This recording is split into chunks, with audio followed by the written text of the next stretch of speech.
to see you in our Hoops in the Sun spotlight here on a beautiful Sunday afternoon at Orchard Beach. The Bronx Riviera turns to Kinu Rochford. An outstanding performance today. You finished with 22 points, including 17 in the second half, and an 85-77 victory over the defending champs, Ben Gordon. The BK Stompers today with the victory, and you were a big part of it. What did you do today to make this happen? Well, we came down, started out early. We was down a couple points. Got caught in traffic.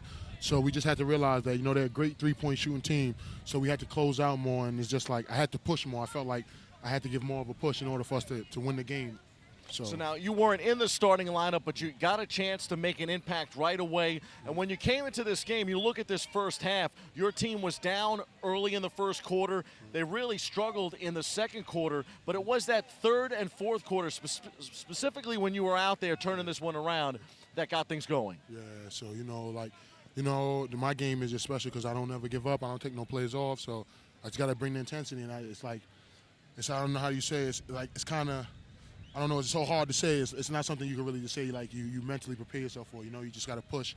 And I feel like, okay, if you give it your all, hopefully if your partner's tired, whoever gives it their all the most to the pullout, and that's how we did. We came out together, we stayed together, so it was good. Well, one of the things that stands out for me is, like I said before, you have a knack for the basketball. You're a very good rebounder, very good with both hands, but it's that deadly left hand, especially in the paint, where you are really killing guys down low. Yeah. So that's my pad right there. Been left-handed all my life, and it's just comfortable because it's like I feel like coming to Hoops in the Sun. It's like I've been family. This is my fourth year at Hoops in the Sun, and it's like the Twins haven't done nothing but show me love, and it's just like the greatest competition to come up here. So when I come up here, it's like I give it my all, just like the same way as I'm over the water. It's the same thing, same principle. I think it's awesome to watch the left-handed players, because Uncle G Stacks and I have talked about this on the microphone. Some of these left-hand guys, including yourself, show a little bit of that ambidextrousness. Yes. And you've had a knack for getting buckets both with the right and with the left hand. So it's like, lefties, the shots, it may look, when you're watching it from the outside looking in, it looks weird, but for me it's comfortable, just like as far as riding and everything. So the left-handed is the most uncomfortable shots for me that people think are the hardest. Is actually the most comfortable for me. So, it's just working on both hands, and it's just, through God, it's just a good thing. It's a good day, so I just had a good time. I think the fans have grown accustomed to you being one of the best trash talkers in the league. Yeah. But if you're going to be a big-time trash talker, you got to back it up with your play, and you've done that the last couple of years. Yes, sir. Yes, sir. You can't talk that trash if you're not going to back it up. So I know that every time I say something, or if I come with a little animosity, I have to back it up, or else it's just negative energy. So.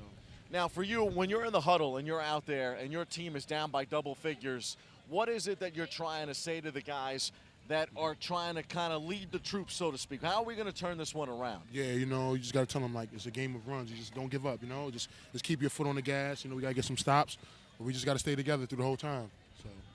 So now the BK Stompers, 2-0 to start the season. The defending champs, 0-2. Yeah. You look at this schedule this year and you say to yourself, you know what? Every year at Hoops in the Sun, it could be anybody. I mean, it seems to be a very wide open, very competitive league. What is it that makes this BK Stompers one of the teams to beat here in 2016? Well, I have my guy JoJo Swizzy. I grew up with him, all my life. So Rons, I knew Coach Rons all my life. AJ, Buddha, we all grew up together. So it's more of a family than a basketball club. So as soon as win, loss, or draw, we always going to hang out. We always going to be family and stay in touch. So it's good to come up here and play with your brothers. So you enjoy it. So Kinu, before we let you go, one of the things I love to ask our players in the spotlight game after game is just to kind of give a summary of who you are, where you've come from, and basically where you're going when it comes to basketball. Yeah, I come from Brooklyn, New York. I'm the oldest of the triplets. So, I just came back from England, it's just like wherever God takes me, it's all a blessing. But, I do want to go as far as possible, high as possible as I can. So I'm just working on my craft to keep getting better and better every day. Kinu Rochford, a rising star in New York and overseas. Big game today, 22 points, including 17 in the second half to lead the BK Stompers over the defending champs. He's our Hoops in the Sun spotlight. We'll Have see a you good next one. time. Thank you.